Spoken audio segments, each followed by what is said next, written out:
పెళ్ళైనా పండగైనా వేడుక ఏదైనా పట్టుచీరల ప్రత్యేక వేదిక వారాహి సిల్క్స్. 1980-90 దశకంలో బెజవాడలో వ్యాపారం చేయాలంటే 3 క్వాలిఫికేషన్లు ఉండాలి. 1 కులం అంటే కమ్మ లేదా కాపు, 2 రౌడీ, 3 పలుకుబడి ఉన్న రాజకీయ నాయకుడు. ఇవి మాత్రమే అప్పట్లో బెజవాడలో వ్యాపారవేత్తకు కావాల్సిన లక్షణాలు. ఎవరు బాధపడినా ఇది వాస్తవం.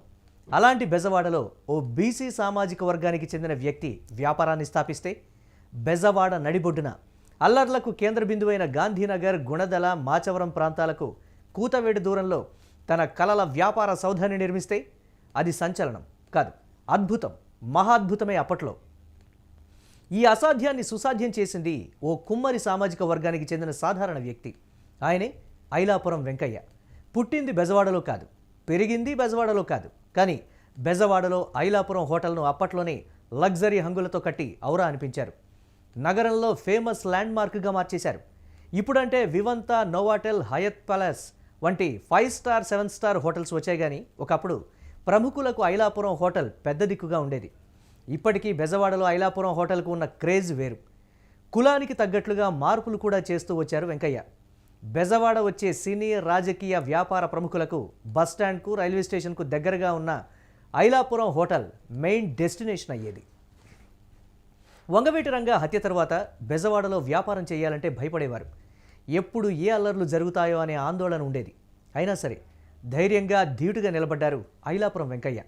వసూళ్లు, బెదిరింపులను ధైర్యంగా తట్టుకొని తన వ్యాపారాన్ని విస్తరించుకున్నారు.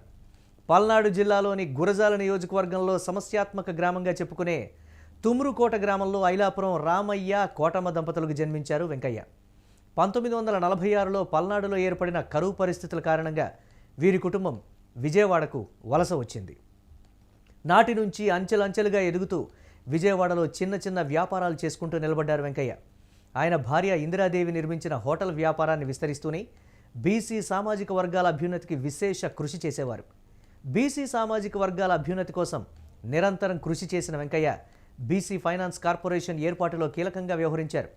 కమ్మ, కాపు గొడవలతో అట్టుడికిపోతున్న బెజవాడ నుంచి ఓబీసీల తరపున పోరాటం చేసిన ప్రముఖ నాయకుడిగా బీసీ సామాజిక వర్గాల్లో చిరస్థాయిగా నిలిచిపోయారు.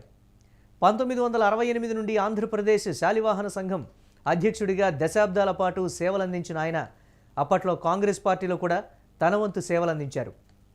పార్టీలు, జెండాలు మార్చకుండా రాజకీయ భవిష్యత్తును ఇచ్చినటువంటి కాంగ్రెస్లోనే చివరి శ్వాస వరకు కొనసాగారు.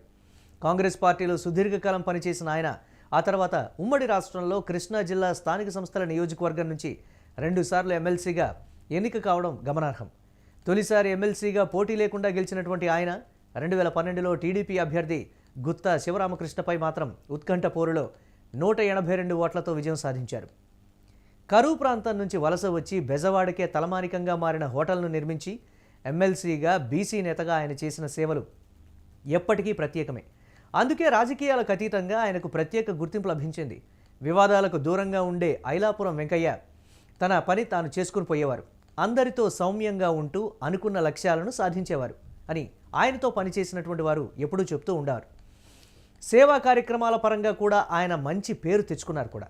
విద్యా సంస్థలకు ఫర్నిచర్ అందించడం, పేద విద్యార్థులకు ఉపకార వేతనాలు ఇవ్వడం, అన్నదాన సత్రాలు ఏర్పాటు చేయడం వంటి కార్యక్రమాలను నిత్యం నిర్వహించేవారు. అన్ని మతాలను గౌరవించే వెంకయ్య దేవాలయాలు, చర్చిలు, మసీదులకు విరాళాలు అందిస్తూ మత సామరస్యాన్ని కూడా చాటుకునేవారు. ఇదే ఆయనకు అజాత శత్రువుగా పేరు తెచ్చిపెట్టడమే కాకుండా బెజవాడ లాంటి ప్రాంతంలో వ్యాపార సామ్రాజ్య విస్తరణకు అండగా నిలబడింది అంటూ ఉంటారు. ఆయన పెద్ద కుమారుడు ఐలాపురం రాజా గతంలో సమాచార హక్కు చట్టం కమిషనర్గా పనిచేశారు. ఐలాపురం వెంకయ్య వయోభారం, అనారోగ్య సమస్యలతో 93 ఏళ్ల వయసులో కన్నుమూశారు.